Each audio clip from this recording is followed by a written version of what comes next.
তোর ক্ষমতা থাকলে তুই কোথায় আসবি, আয় আমিও যাবো, দেখি আমার গায়ে একটা আঁচড় কেটে দেখাক। আমি অভিষেককে বলছি পেছনে ক্যাচ করে একটা লাথি মারবো। অভিষেক বন্দ্যোপাধ্যায় এমপি ছাড়া আর কিচ্ছু না। ওই সিকিউরিটি আর কার আছে, কজনের আছে? ওইখানে অভিষেকের বাড়ির সামনে থেকে নাকি হাঁটা যাবে নাকি রে ভাই? কেন? কে ভাই তুই? অভিষেক ব্যানার্জি অসভ্য ইতর, ও বাড়ির ভেতর থেকে বুলেট প্রুফ গাড়িতে ওঠে, বেরোয়, আবার ওর ভেতরে ঢুকে তবে নামে। ওই পাড়ায় কেউ ওকে 10 ফুট হাঁটতে দেখেনি। সে মুখে বড় বড় কথা। একে বলা হয়, আমরা আমাদের কলেজ লাইফে বলতাম ফুকো রংবাজ। আমি তো অভিষেক বন্দ্যোপাধ্যায় কী ডিজে বলেছে যেটা সেটা পরে আসবো। আমার তো মনে হয় এই ভোটের ডিজেতে একটাই গান নিয়ে, চোর চোর মাছ চোর। হয়তো অভিষেক বন্দ্যোপাধ্যায় ওটাই বলেছে যে বিজেপি জিতবে, আপনারা যত জায়গায় করবেন ওই শুধু মারচোরের ডিজের করবেন না, বালিচোর, কয়লা চোর, অভিষেক মহাচোর এরকম গানও বানান, এই সব হয়তো করতে বলেছে। বেশ কিছু প্রবীণ সাংবাদিক যারা রিটায়ার্ড, তারা এবং বুদ্ধিজীবীর একটা বড় অংশ কি নির্লজ্জভাবে এরকম একটা অসভ্য বর্বর সরকারের তাবেদারি করে গেছে। তাদের প্রত্যেকের ফাইন্যান্সিয়াল বেনিফিট আছে। আসবে সেই নতুন ভোর, এই স্বপ্ন প্রত্যেক বাংলাবাসী দেখেছিলেন। আর বঙ্গবাসীর সেই স্বপ্ন সত্যি হয়েছে। নতুন ভোর এসছে, নতুন সকাল এসছে বাংলায়। আর একই সঙ্গেই দেখা যাচ্ছে গেরুয়া আবির, গেরুয়া ঝড়, গেরুয়া সুনামি কার্যত আছড়ে পড়েছে গোটা বাংলার বুকে। বাংলার পরিবর্তন এখন আর সময়ের অপেক্ষা নয়, বাংলার পরিবর্তন বঙ্গবাসীর একটি নির্ধারিত সিদ্ধান্ত। আমরা দেখেছি যে প্রধানমন্ত্রী নরেন্দ্র মোদী তিনিও নিজের ধুতিতে পাঞ্জাবিতে সেজে উঠেছেন বাঙালি বাবু হয়ে। একই সঙ্গে একের পর এক হেভিওয়েট তৃণমূল নেতারা ধরাশায়ী হয়ে গিয়েছেন পদ্মের দাপটে। আর সেই সমস্ত কিছু নিয়ে আজকে আলোচনা করার সময়, আর অবশ্যই সেই সব জিনিস নিয়ে চুলচেরা বিশ্লেষণ করার সময় যেখানে প্রাক্তন শাসক দল আজ প্রাক্তন হয়ে গেলেন, বিদায়ী মুখ্যমন্ত্রী মমতা বন্দ্যোপাধ্যায় আজ প্রাক্তন মুখ্যমন্ত্রী হয়ে গেলেন, সেই সব নিয়ে আজকে কথা বলবো। শ্রমিক দাকে পাশে পেয়ে গিয়েছি। দাদা, অনেক স্বাগত আপনাকে ক্যাম্পেন কলিংয়ের পর্দায়। অভিনন্দন। আজকের দিন আমি প্রতিটি পশ্চিমবঙ্গবাসীকে আমার প্রণাম শ্রদ্ধা জানাই। তারা আমাদের কথা বিশ্বাস করেছেন, আমাদের ভরসা করেছেন। যেটা শ্রমিকদা বলেছে, এই এবারের নির্বাচন ছিল না Mamata versus BJP, Mamata versus জনতা ছিল, বিজেপি ভার্সেস তৃণমূল ছিল না। তো জনতার রায় একটা পাপের অবসান হয়েছে, সেই জন্য সকলকে ধন্যবাদ। মমতা বন্দ্যোপাধ্যায় তিনি ইতিমধ্যেই পরাজিত এবং প্রাক্তন মুখ্যমন্ত্রীর খাতায় তার নাম উঠে গিয়েছে। কিন্তু দেখা যাচ্ছে যে তিনি এখনো পর্যন্ত রীতি মেনে পদত্যাগ করেননি। তো এইটা কি তিনি অন্য কিছু ভাবছেন? তার কিছু অন্য পরিকল্পনা রয়েছে কি? কারণ ইতিমধ্যেই তিনি কিন্তু বলেছেন যে নৈতিকভাবে এই জয় আসেনি। কি বলবেন? এর প্রথম হচ্ছে, আমার যেটা মনে হয়, মানুষ, যে মানুষ 2011-এ মাথায় করে ওনাকে এনেছিল, সেই মানুষ আজকে ছুঁড়ে রাস্তায় ফেলেছে, এই সত্যিটা উনি কিছুতেই মেনে নিতে পারছেন না। এবং সেখান থেকে উনি কোনোদিনও মানার মতো মানসিকতা দেখানোনি। উনি কখনোই নিজের ভুল ত্রুটি বা নিজের কোনো রকম খারাপ জিনিসকে উনি স্বীকার করেননি। তো এখন যেটা করতে চাইছেন, আমার মনে হচ্ছে কাউন্টিংয়ের আগে একটা ক্যাওস করার চেষ্টা করেছেন, সেটায় খুব একটা লাভ হলো না। উনি একটা অশান্তি পাকানো, 10,000 ছেলে এসো, একটা কমিউনিটিকে উত্তেজিত করা, অনেক চেষ্টা করেছেন। এটা সাধারণ মানুষের মধ্যে একটা বরাবরই ধারণা ছিল যে ইনি যেদিনকে ক্ষমতাচ্যুত হবেন একটা বিশাল রক্তারক্তি কিছু একটা করেই যাবেন, কারণ ইনি শান্তিতে যাওয়ার মানুষ নন। তো সেটা অলরেডি এখানে রয়েছে। তবে যেভাবে কড়া নিরাপত্তার মধ্যে পুরো ব্যবস্থাপনাটা আর কি ইলেকশন কমিশন চালিয়েছে, আমার মনে হয় না ওইসব অশান্তি হবে। ঠিক আছে, হয় না, ছোটোবেলায় দেখুন আমরা ছোটোবেলার অভ্যাসটা ওনার রয়ে গেছে, তার আমি বলবো সেই হিসেবে শিশু সুলভ। উনি হার মানতে চান না, আমরা ওই হারলে বোর্ড উল্টে দিতাম, সেই টাইপেরই করছেন। ঠিক আছে, হয়, এটা মানুষের মানসিক শখ থেকে অনেক সময় ঠিক বোধবুদ্ধিগুলো ঠিক মতো কাজ করে না, তারই হয়তো একটা প্রতিফল। 100টারও বেশি আসনে ভোট লুট করা হয়েছে, আমাকে মারধর করা হয়েছে, সিসিটিভি বন্ধ করে রেখে দেওয়া হয়েছিল, ঠিকঠাকভাবে গণনা করা হয়নি, এরকম হাজার একটা অভিযোগ মমতা বন্দ্যোপাধ্যায় বর্তমানে করছেন।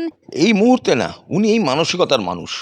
2011 সালে যখন বাংলার মানুষ ওকে এনেছিলেন ক্ষমতায়, আমরা কেউই এরকম ওনাকে ভাবে দেখিনি। উনি বিরোধী দলনেত্রী, মানুষের জন্য। আসলে উনি টোটাল 2011 আগে অবধি না অভিনয় করে গেছেন যে আমি মানুষের সুখ দুঃখের কথা বলি, আমি প্রতিবাদ করি। ওনার ভীষণ ফোকাস ছিলেন উনি যে আমাকে ক্ষমতা পেতে হবে, এবং ক্ষমতা পাওয়ার পর এখন উনি কোনোভাবেই ক্ষমতা ছাড়তে চাইছেন না। আজকে আপনি একটা জিনিস চিন্তা করুন, যে ভদ্রমহিলা বলছে 100-র ওপরে কি বুথ দখল হয়েছে হয়েছে, মানুষ একজনও কি বিশ্বাস করেছে? করেনি। কারণ আমি বলে দিই, এসআইআর উনি মিথ্যাচার করেছেন, আপনার ওয়াক অফ নিয়ে মুসলিম সম্প্রদায়ের সাথে মিথ্যে কথা বলেছেন, মানুষকে এত মিথ্যা উনি বলেছেন এবং মানুষ তার নিজের অভিজ্ঞতার মধ্যে থেকে সেটা বুঝেছে বলেই না আজকে মানুষ এইরকম একটা ফল দিয়েছে। সুতরাং উনি 100 কেন, উনি যদি বলেন যে 206টা আসনেই হয়েছে, তাও মানুষ বিশ্বাস করবে না। এবার ওনার মুখ, আমাদের দেশ গণতান্ত্রিক দেশ, বাকস্বাধীনতা আছে, উনি যা খুশি বলতে পারেন। 2016 সালের পর থেকে যেখানে বরাবর মানে কালীঘাটের যেই রাস্তাতে মমতা বন্দ্যোপাধ্যায়ের বাড়ি ছিল, সেই রাস্তাতে তার বাড়ির যে গলিটা, সেখানে ঢোকার ঠিক বাইরে একটি অটোমেটিক গেট বসানো ছিল, যেটা স্বয়ংক্রিয় গেট তো বটেই, একই সঙ্গে ওই রাস্তা দিয়ে যাতায়াতের জন্য যথেষ্ট একটা নিষেধাজ্ঞা জারি ছিল যে কেউ হট করে সেখানে ঢুকতে পারবেন না, ঢুকতে গেলে বা সেই রাস্তা দিয়ে যাতায়াত করতে গেলেও মানে একটা পাতা নড়তে গেলেও আর কি সেখানে পারমিশনের প্রয়োজন হবে। তো হঠাৎ করে সেই সমস্ত কিছু নির্দেশিকা শিথিল, লালবাজারের পক্ষ থেকে বলা হলো যে ওই স্বয়ংক্রিয় গেটটিকেও এখন আর কোনো প্রয়োজন নেই। সম্রাট মানে সাম্রাজ্যের পতন, সম্রাজ্ঞীর শেষ, এইটাই কি তার নমুনা? এটার দু তিনটে আমি যেভাবে দেখছি, প্রথমত হচ্ছে এই যে যে সিকিউরিটিটা উনি নিতেন তার দুটো কারণ। একটা হচ্ছে স্বৈরাচারী ক্ষমতা ভোগী একজন মহিলা, ওর মধ্যে ওনার ইগো স্যাটিসফাই করতো, যে আমার জন্য এরকম একটা, আগেকার দিনে রাজা রাজরাতে দুর্গ থাকতো, সেই অবধি কেউ পৌঁছতে পারতো না, ওই ওনার একটা মানসিক একটা তৃপ্তি পাওয়ার জন্য এরকম security, number one. Number two, ওনার পাপবোধ, যার জন্য উনি সবসময় আতঙ্কিত থাকতেন আমার ওপর অ্যাটাক হবে। আর তিন হচ্ছে যে ওনার তো তবু আছে অভিষেক বন্দ্যোপাধ্যায়ের সিকিউরিটির কি যুক্তি? আমার দেশে 593টা এমপি আছে, আমার রাজ্যে 42টা এমপি আছে, আমি তৃণমূলের এমপি নিয়েই বলছি। উনি, ও তো এমপি, অভিষেক বন্দ্যোপাধ্যায় এমপি ছাড়া আর কিচ্ছু না। ওই সিকিউরিটি আর কার আছে, কজনের আছে, কেন আছে? এটা হচ্ছে ওই পরিবারের, ওই যে অ্যাকচুয়ালি আমি তো জানি না অ্যাকচুয়ালি মমতা ব্যানার্জির কোন হিস্ট্রিটা ঠিক। উনি কখনো বলেন ওনার বাবা বিশাল ব্যবসায়ী ছিলেন, কখনো বলেন উনি খুব গরিব ছিলেন, দুধ বিক্রি করতেন। যদি আমি পরেরটাই ধরে নিই, যেটা আমরা বরাবর শুনে এসেছি, যে উনি খুব গরিব পরিবার থেকে এসেছেন। এই মানে কী হয় জানেন তো, দুর্ভিক্ষের যত না লোক মরে, দুর্ভিক্ষের পরে যখন খাবারটা বেশি বেশি খায়, তাতে মৃত্যুটা বেশি হয়। তো এত বেশি বেশি করে ভোগ করতে শুরু করলেন, তারই বহিঃপ্রকাশ এটা। আজকে একটা মুখ্যমন্ত্রীর, আগেও আমরা মুখ্যমন্ত্রী দেখেছি, হ্যাঁ সল্টলেকে ডেফিনেটলি জ্যোতি বসুর ওখানে একটা কড়া সিকিউরিটি থাকতো, কিন্তু একটা ওই আইল্যান্ড থেকে আর একটা আইল্যান্ড, একটা এলাকা, আমার ওখানে কিছু পরিচিত মানুষজন থাকেন, খুব আমার আত্মীয় বলতে পারেন, আমার বন্ধু বলতে পারেন, তাদের কাছ থেকে শুনেছি ওইখানে অভিষেকের বাড়ির সামনে থেকে নাকি হাঁটা যাবে না। কিরে ভাই, কেন? কে ভাই তুই? তো এইটা হচ্ছে ক্ষমতার দম্ভ। এই একটু আগে আপনি বলছিলেন না, দর্প, এইগুলো হচ্ছে দম্ভ দর্পের একটা নমুনা। ওনার ওটা ডিজার্ভই করেন, ওটা রিকোয়ারমেন্টই নেই। এবার আজকে তো উনি কেউ নন, উনি একটা বিধায়িকাও নন, তাহলে তো সিকিউরিটির আর কোনো ব্যাপারই নেই। সুতরাং ওরা লালবাজার থেকে তারা তাদের অ্যাডমিনিস্ট্রেটিভ সিদ্ধান্ত নিতেই পারে। কয়েকটি মন্তব্য এই মুহূর্তে খুব মনে পড়ছে, তার মধ্যে যেটি সব থেকে বেশি চর্চিত হয়েছিল সেটা হচ্ছে 4 তারিখের পরে দেখে নেব। আহ, কতবারের বড় বাপের বেটা আপনি যে 4 তারিখের পরে কলকাতায় থেকে দেখাবেন, এরকম বহু কিছু কথা, এমনকি জল্লাদ বলে আখ্যায়িত করেছিলেন অভিষেক বন্দ্যোপাধ্যায় সভা, মানে ভারী সভা মঞ্চ থেকে। 4 তারিখ হয়ে গেল, তো সেই সমস্ত বিষয়ে কি বলতে চান? আচ্ছা, আমি একটু একটু পাটা তুলে বসছি, হ্যাঁ। তো এটা একটা খুব মানে আমাকে উত্তেজনার প্রবণ একটা প্রশ্ন করলেন। তো প্রথমত হচ্ছে অর্বাচীন, অশিক্ষিত, উদ্ধত, অসভ্য ছেলে, ফার্স্ট যার মন্তব্য এগুলো। দ্বিতীয় হচ্ছে এই ছেলেটি এত হুমকি ধমকি দিয়েছে, অভিষেক ব্যানার্জি নাম বলি না তো, আবার ওর তো এরকম মানসিকতা ভাবে দেখলে আমার নাম নিতে ভয় পাচ্ছে। আমি কাউকে ভয় পাই না, 60 বছর হয়ে গেছে, এমনি তো যদি কালকেও কাউকে দিয়ে মারায় আর ঠিক আছে, আর 10 বছর তো ম্যাক্সিমাম বাঁচবো। তো অভিষেক ব্যানার্জি অসভ্য ইতর, ও বাড়ির ভেতর থেকে বুলেট প্রুফ গাড়িতে ওঠে, বেরোয়, আবার ওর ভেতরে ঢুকে তবে নামে। ওই পাড়ায় কেউ ওকে 10 ফুট হাঁটতে দেখেনি। সে মুখে বড় বড় কথা, একে বলা হয়, আমরা আমাদের কলেজ লাইফে বলতাম ফুকো রংবাজ। ঠিক আছে, ও কি করলো, তৃণমূলের ছেলেগুলোকে বিপদে ফেললো। আজকে ওর কথায় উৎসাহিত হয়ে, উত্তেজিত হয়ে পরশু অবধি সব থ্রেট করেছে আমাদের ছেলেদের। এই প্রসঙ্গে নিশ্চয়ই আপনার একটা প্রশ্ন থাকবে যে এই যে বিভিন্ন ভাঙচুর হচ্ছে, যদি থাকে তাহলে পরে উত্তর দেবো, না তো আমি নিজেই উত্তর দেব। এখনই বলবো? আচ্ছা, এই যে এখন অনেক জায়গায় অশান্তি হচ্ছে, শ্রমিকদা কালকে পরিষ্কার বলে দিয়েছে, প্রশাসনকে বলেছি যে সবার বিরুদ্ধে কড়া পদক্ষেপ নেবেন, রং দেখবেন না। এটা যতটা সত্যি, এবং আমিও এটা মন থেকে ইয়ে করি, ঠিক তার আর একটা দিক আছে। যে ছেলেটাকে পড়ছে, আমি নাম নিয়ে বলছি, রাজু, কি ওদের একজন প্রবক্তা আছে, রাজু দত্ত না রিজু দত্ত না কি নাম, 3 দিন আগে ফেসবুকে দিয়েছিল 4 তারিখে কি হবে। আমি 60 বছরের বুড়ো, আমি উত্তেজিত, আমি তো এখনই ওকে চ্যালেঞ্জ করছি, আজকে তো 4 তারিখ, 5 তারিখ হয়ে গেছে, তোর ক্ষমতা থাকলে তুই কোথায় আসবি, আয় আমিও যাবো, দেখি আমার গায়ে একটা আঁচড় কেটে দেখাক। আমি অভিষেককে বলছি, আমার গায়ে, আমার ছেলে পুলেদের বিজেপির ও তো পরের কথা, আমি যদি এই উত্তেজিত হই, যে ছেলেটার বাড়ি ভেঙেছে, যার স্ত্রী, কালকেই আমাদের একটা অনুষ্ঠানে বিমলদা একটা ঘটনার কথা বলেছে, তাদেরও তো একটা আক্রোশ আছে, তাদের একটা ক্রোধ আছে। আমি তাদেরকে হাত জোর করে অনুরোধ করছি, আপনাদের অনুভূতি, আপনাদের মানসিকতাকে পূর্ণ সমর্থন জানিয়ে বলছি, ওরা, একটা বাংলা কথা আছে, কুকুর কামড়ালে তাকে কামড়ায় না, আপনারা মানুষ কামড়াবেন না। এর সাথে আর একটাও কথা, আমি সবসময় আমাকে কেউ বললে বলতাম যে কুকুর কামড়ালে কামড়াবো না, কিন্তু পেছনে ক্যাচ করে একটা লাথি মারবো। সেই লাথিটাই হচ্ছে অ্যাকচুয়ালি আমাদের অমিত শাহজি যেটা বলেছেন, উল্টো ঝুলিয়ে লটকানো। প্রশাসনিকভাবে এটা পুলিশের মাধ্যমে, আইন আদালতের মাধ্যমে আপনারা প্রত্যেকে বিচার পাবেন, কোনো রকম বিশৃঙ্খলার মধ্যে জড়িয়ে পড়বেন না, এরা কিন্তু ইচ্ছে করে এটা করতে চাইবে। যাকে coming to the original point, সেটা হচ্ছে যে এই যে মন্তব্যগুলো করেছে, করে কি হয়েছে? কালকে অভিষেক ব্যানার্জি বেরোচ্ছে, লোকে চোর চোর বলেছে। সত্যি আপনি চেপে রাখতে পারবেন না, আপনার হাতে ক্ষমতা ছিল, ভয় দেখিয়েছেন, লোকের ভেতরে জ্বালা ছিল, আপনি বোঝেননি, দুদিন আগেও আপনি থ্রেট করেছেন, লোক তাদের জ্বালা মিটিয়ে নিয়েছে ভোট বাক্সে, আজকে রায় বেরিয়েছে, আজকে তো বলবেই।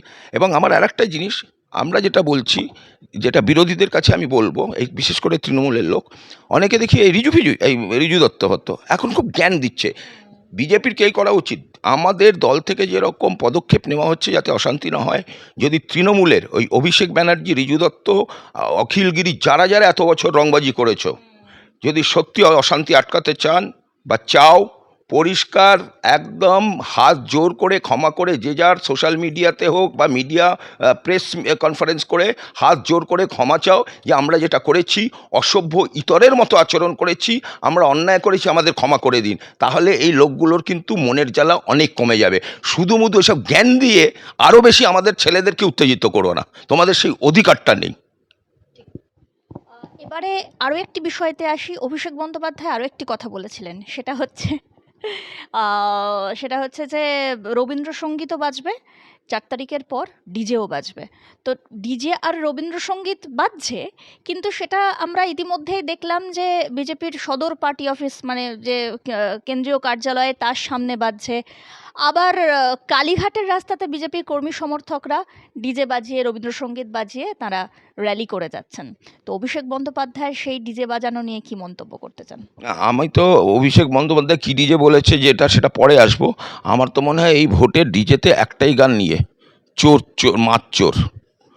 হয়তো অভিষেক বন্দ্যোপাধ্যায় ওটাই বলেছে যে বিজেপি জিতবে, আপনারা যত জায়গায় করবেন ওই শুধু মাচোরের ডিজের করবেন না, বালিচোর, কয়লা চোর, অভিষেক মহাচোর, এরকম গানও বানান, এই সব হয়তো করতে বলেছে। আর যদি ওই উস্কানিমূলক কিছু ডিজে বলে, আমি তো শ্রমিক ভট্টাচার্য আমার সভাপতি, তার বাইরে বলতে পারবো না, কিন্তু আমরা এক হয় না, ওনার নামও শ্রমিক, আমিও শ্রমিক, এক মানুষ নই তো, ওনার লেভেলটা অনেক ওপরে, আমি আবার মাঝামাঝি। আমার আবার বক্তব্য হচ্ছে যে সে ডিজেও করলাম না, রবীন্দ্রসঙ্গীতও করলাম না, আমি বাংলা সিনেমার গান পুরনো, মার ঝাড়ু মেরে ঝেঁটিয়ে বিদে কর, এটা যদি জনগণ করতে শুরু করে, আমরা তো আমাদের কর্মীদেরকে শান্ত করার চেষ্টা করব, তারা হয়তো একটু আমাদের ওপর বিরক্ত হলেও শান্ত হবে। কিন্তু প্রবলেমটা হচ্ছে, এটা জয়টা জনগণের রায়, জনগণের সিদ্ধান্ত, জনগণের হাতে এখন রাজ্যটা, তোলাবাজ গুন্ডাদের হাতে নয়। এবার যদি জনরোষ হয় তাহলে কি হবে? সুতরাং যদি এর মিনিমাম বোধ বুদ্ধি থাকে, আমি আবার রিপিট করছি, ওইসব ফালতু কথা, কালকে যখন থুতু দিচ্ছিল দেখলাম বলছে এটাই বিজেপির কালচার, আমি বলছি হ্যাঁ, ওরা চোর বলেছে, এটাই হচ্ছে বিজেপির কালচার। যদি তৃণমূলের কালচার হতো, যেরকম উস্কানি দিয়েছিলে, আর যদি সেই রেজাল্ট হতো, ওখানে ওখানেই তোমাকে দাঁড়িয়ে দাঁড়িয়ে হয়তো তোমাকে হাসপাতালে 6 মাস থাকার ব্যবস্থা করে দিত। এক্স্যাক্টলি ঠিক বলেছো। বিজেপির কালচার বলে চোরকে চোর বলেছে, তৃণমূলের কালচার হলেই ওখানে তোমাকে 6 মাসের হাসপাতাল একদম বাঁধা ছিল। এবারে দাদা একটু বুদ্ধিজীবীদের কথাতে আসি। বাবা, এ তো আরো বড় কেলেঙ্কারি। এ তো সবচেয়ে বড় কেলেঙ্কারি আজকে পশ্চিমবঙ্গে, এই বুদ্ধিজীবী। আর আপনাদের দেখুন সংবাদ মাধ্যম, আমি একটা আমার আলাদা ক্ষোভ আছে। কালকে সুমনবাবুর একটা প্রোগ্রামে আমি শুনলাম যে কোভিডের সময় একটা মৃতের সংখ্যা দেওয়ায় ওনার এগেনস্টে কেস হয়েছিল, সুমন দে, এবিপি আনন্দ। তখনই বুঝলাম যে অনেক সময় হয়তো আমাদের ক্ষোভ থাকে সাংবাদিকদের ওপর, কিন্তু তাদেরও তো ঘর সংসার আছে, তাদেরও সিকিউরিটি আছে, তাদের একটা বাধ্যবাধকতা থাকে। আমার বিরক্ত লাগে বেশ কিছু প্রবীণ সাংবাদিক যারা রিটায়ার্ড, তারা এবং বুদ্ধিজীবীর একটা বড় অংশ কি নির্লজ্জভাবে এরকম একটা অসভ্য বর্বর সরকারের তাবেদারি করে গেছে। তাদের প্রত্যেকের ফাইন্যান্সিয়াল বেনিফিট আছে, এরা কেউ আদর্শ থেকে করে না, কেউ করেনি। কারণ যার মিনিমাম আদর্শবোধ থাকবে, এই সরকার, তৃণমূল সরকার বা তার নেত্রীর হয়ে এত গদগদ হয়ে দুদিন আগেও কথা বলার কথা না। হিজ এ হিপোক্রেট। ক বছরের আগে ইয়ে রয়েছে, তখন ওইটা ট্রেন্ড ছিল যে আমি গণতান্ত্রিক প্রক্রিয়ায় অংশগ্রহণ করি, আমি ভোট দিই না, ও হিরো হয়ে গেল। আরে দেখেছ কীরকম একদম বীতশ্রদ্ধ, এই ভোটে তৃণমূলের হয়ে প্রচার করছে এ বুদ্ধিজীবী।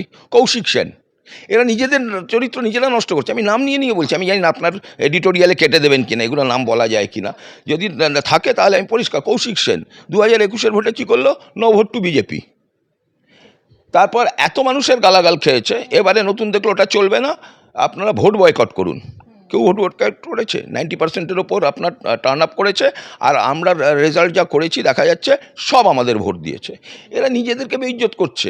মানুষ আপনি কিছু মানুষকে সারা জীবন বোকা বানাতে পারেন, সব মানুষকে কিছুদিন বোকা বানাতে পারেন, সব মানুষকে সারা জীবন বোকা বানাতে পারেন না। এরা সেটাই বোঝে না। এই যে এবং মিডিয়া এবং এই বুদ্ধিজীবী যেটা বলে আর কি, বেসিক্যালি এরা হচ্ছে ধান্দাজীবী। অনেক প্রমাণ আছে। ইন্দ্রনীল সেন আমি না ভাই, তুমি কত ছোট ছিলে, তুমি অনেক ছোট ছিলে। 2011-এ বুদ্ধদেব ভট্টাচার্যের ছায়াসঙ্গী ছিল, রেজাল্ট বেরোলো মমতা। এ বুদ্ধিজীবী, আমাকে মানতে হবে। তো এর সুবোধ সরকার, এরা বুদ্ধিজীবী, আমায় মানতে হবে। বুদ্ধিজীবী মানে কি? যারা বুদ্ধির মাধ্যমে করে, যারা বদমাইশি বুদ্ধির মাধ্যমে রোজগার করে, তাদের বুদ্ধিজীবী বলে না। তাহলে তো ক্রিমিনাল গুন্ডা সবাই বুদ্ধিজীবী। আমি পকেট মারছি, তাতেও বুদ্ধি লাগে, সেও বুদ্ধিজীবী। বুদ্ধিজীবী অত সোজা নয়, বুদ্ধিজীবী হওয়া অত সোজা নয়। আর এদের যদি ইন্ডিভিজুয়াল, আমি সব জানি, আমি নিজে 2 বছর মিডিয়াতে চাকরি করেছি, ঠিক আছে? সুতরাং অনেক আমার মানে পরিচিত বৃত্তে, আমার স্নেহের বৃত্তে রয়েছে রিপোর্টার, অনেকের ভূত ভবিষ্যৎ আমি জানি। আমি মুখ খুলি না। ব্রাত্যবোস থেকে অনেক বুদ্ধিজীবী অনেক কিছু বড় বড় আঁতেল মার্কা কথা বলে, এদের ব্যক্তিগত চরিত্র কত নোংরা আমি জানি। সুতরাং এদের আমি বুদ্ধিজীবী মানি না। মিডিয়া কি হয়, প্রবলেম হয়ে গেছে। নিশ্চিতভাবে বুদ্ধিজীবী শিক্ষা জগতের মানুষের একটা অবদান সোসাইটিতে থাকে। 2009 থেকে যেটা ট্রেন্ড তৈরি হলো, যেটা পশ্চিমবঙ্গের জন্য খুব খারাপ হলো, মিডিয়া আপনার এন্টারটেনমেন্ট জগতের লোককে, যাদের আর কি একটা সেলিব্রিটি স্ট্যাটাস আছে, যাদের একটা পরিচিতি ফেস ভ্যালু আছে, তাদেরকে এনে দিল সুশীল সমাজ বুদ্ধিজীবী বলে। মানে এটা এমন একটা জায়গা গেছে। আমার মনে আছে একবার কোনো একটা বিক্ষোভ হচ্ছে, কিছু হচ্ছে তৃণমূলের, ওখানে একজন চেঁচাচ্ছে মিছিলে, আমি ক্যামেরাম্যান, আমিও বুদ্ধিজীবী। মানে ওই ফিল্ম ইন্ডাস্ট্রিতে থাকলে আপনি যাই করুন, আপনি বুদ্ধিজীবী। এই যে জিনিসটা হয়ে গিয়ে, এরা কেউ বুদ্ধিজীবী না। আর ওদেরকে আমি মানে সত্যি কথা বলতে এই ধরনের লোককে ঘৃণা করি। আমি কিন্তু আমার বিরোধী তৃণমূলকে একদম পছন্দ করি না, ওদেরকেও ঘৃণা করি। আপনি আমার যে কোনো ইয়েতে দেখবেন, সিপিএম বলুন, কংগ্রেস বলুন, বা সমীরদার মতো, সমীর রাইচ, উনি বুদ্ধিজীবী, উনি প্রতিবাদী মানুষ, আমি এদেরকে শ্রদ্ধা করি।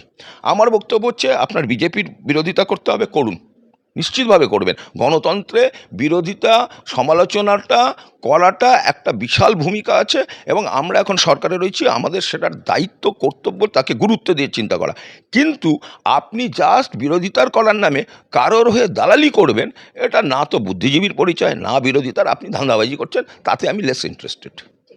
যেহেতু কিছু কিছু কোম্পানি যারা বা কিছু কিছু নিউজ হাউস, তাদেরকে সরাসরি ওপেন থ্রেট দেওয়া হয়েছিল যে 4 তারিখের পরে প্রত্যেককে বুঝে নেওয়া হবে, তাদেরকে দেখে নেওয়া হবে। এমনকি ক্যাম্পেন কলিং মিডিয়ার যিনি এডিটর ইন চিফ, তাকে তার বিরুদ্ধে নানা রকমভাবে হেনস্থা করা হয়, তার বিরুদ্ধে কেস দেওয়া হয়, তার বাড়িতে পুলিশ পাঠানো হয়। আমরাও একাধিকবার দেখেছি, আমাদের এক সাংবাদিক, তরুণী সাংবাদিক, তিনি এক প্রাক্তন সাংবাদিকের প্রথম সারির বাংলার প্রাক্তন সাংবাদিক, আমি তাদেরকে ঘেন্না করি। আমি নাম নিয়ে নিয়ে বলবো, আমার কাউকে ভয় পাই না। এক হচ্ছেন জয়ন্ত ঘোষাল, আর একজন হচ্ছেন আপনার সুমন ভট্টাচার্য বোধহয়, ঠিক আছে? আমি ঘেন্না করি, এরা সাংবাদিক না, এরা সাংবাদিক জগতের কলঙ্ক। যারা এক্সিস্টিং সাংবাদিক, আমি ওই যে বললাম সুমনদের, আমি চাকরি করছি, আমাকে ভয় দেখাচ্ছে সরকার, সেখানে হয়তো আমি কম্প্রোমাইজ করতে বাধ্য। আমি রিটায়ার্ড, আমার টিভিতে মিডিয়াতে থাকার কোনো দরকার নেই। আমি রোজগার করেছি, আমার অবসরকালীন জীবন আরামসে যাবে। সেক্ষেত্রেও যখন আমি এই সব নোংরামোগুলো করি, তাদের মতো ঘৃণ্য জীব এই সভ্য সমাজে কম আছে, সোজা বলে দিচ্ছি ভাই। আমি জানি না আপনার কোনজন হবে, কোন সাংবাদিকের কথা বলছেন, এই দুজনের নাম আমি পরিষ্কার বলে দিলাম। আমিও সেই একটি নামই, যেহেতু আমরা সরাসরি উল্লেখ করতে পারি না। আমার কোনো ভয় নেই, আমি সব বলতে পারি। কারণ আমি অন্যায় বলছি না, আমি উদাহরণ দিয়ে আমি প্রমাণ দিয়ে দেবো। যদি কেস করে আমি প্রমাণ, এই যে আপনি দেখুন কিরম নির্লজ্জের মতো বেহায়াপনা করেছেন। এমনকি সরাসরি আমাদের এক সাংবাদিককে থ্রেট পর্যন্ত দেওয়া হয়েছিল, তার প্রশ্ন থামিয়ে অভিষেক বন্দ্যোপাধ্যায়কে কমপ্লেন্ট করে দেব। তো এরপর কি এই চালচিত্র বদলাবে, কি বলবেন? আমি একটা জিনিস বলি, সংবাদ মাধ্যম নিশ্চিতভাবে কাজ করতে পারবে, এটা আমার পুরো বিশ্বাস আসছে। আপনি এখানে আছে সব গদি মিডিয়া বলে, ঠিক আছে? আমি উল্টো প্রশ্ন করি। আমি প্রবক্তা হিসেবে মিডিয়াতে আসি 2017, তখন আমাদের বিধানসভায় 3টে বামপন্থী, বিশেষ করে শতরূপ, আমি নাম নিয়ে বললাম, আমি ওকে স্নেহ করি, কিন্তু ওর সাথে আমার যথেষ্ট সুসম্পর্ক, রীতিমতো টিটকরি করতো। এদেরকে ডাকছো, 3টে মাত্র সিট। সেই শতরূপ নির্লজ্জের মতো কিন্তু লাস্ট 5 বছর 0 সিটেও গেছে, কোনোদিনও বলেনি আমাদের ডেকো না। সংবাদ মাধ্যমকে আমি তো বলবো তারা অন্যায় করেছে। এই যে যতগুলো ডিসকাশন হতো, যদি ওখানে তৃণমূল আর বিজেপি ছাড়া কারোর থাকার অধিকার ছিল, সেটা আইএসএফের, ওদের একটা সিট ছিল, তারা ওতে পার্টিসিপেট করছে। এদের কি পার্টিসিপেশন আছে? আজকে সংবাদ মাধ্যমের দৌলতে এরা টিকে রয়েছে। সুতরাং এই যে সংবাদ মাধ্যমের যেটা রয়েছে, এটা ছিল। ঠিক আছে, সেটা এডিটোরিয়াল পলিসির উপর হয়, কিন্তু তোমাদের যেটা এখন একটা হয়েছে না, ডিজিটাল মিডিয়া, আমি যে সংবাদ মাধ্যমে একটা জিনিস, তার একটা এডিটোরিয়াল পলিসি থাকে। তোমার এডিটোরিয়াল পলিসি হতে পারে রাজ্য সরকারের বিরোধী, তোমার এডিটোরিয়াল পলিসি হতে পারে বিজেপি বিরোধী, হতেই পারে। তুমি আমার সমালোচনা করবে, তথ্য বিকৃতি করবে না, তথ্য নির্ভর, যুক্তি নির্ভর সমালোচনা করবে। আমি নাম আবার বলছি, নেহাত শ্রমিকদের এরম বলে দিয়েছে, বিশ্বাস করো, ভোটে জেতার আগে আমার কিছু লোককে, আমার তো বয়স হয়েছে, একটা গ্যাং তৈরি করে প্যাঁদানো দিয়েছিল, কি সাম ব্যাটারি, 1.5 ব্যাটারি একটা আছে, আমি নামটা বললাম না, ওটা সাংবাদিকতা? নির্ভীক উত্তর, আমি ছেলেটার নাম জানি না, হঠাৎ করে 2 দিন এলো, এগুলো সাংবাদিকতা? এগুলো করলে ভাই, আমি বলতে পারছি না আমাদের কর্মী সমর্থক, বা এখন কিন্তু এই সরকার বিজেপির সরকার নয়, এই সরকার মানুষের সরকার। সুতরাং মানুষ কীভাবে রিঅ্যাক্ট করবে আমি জানি না।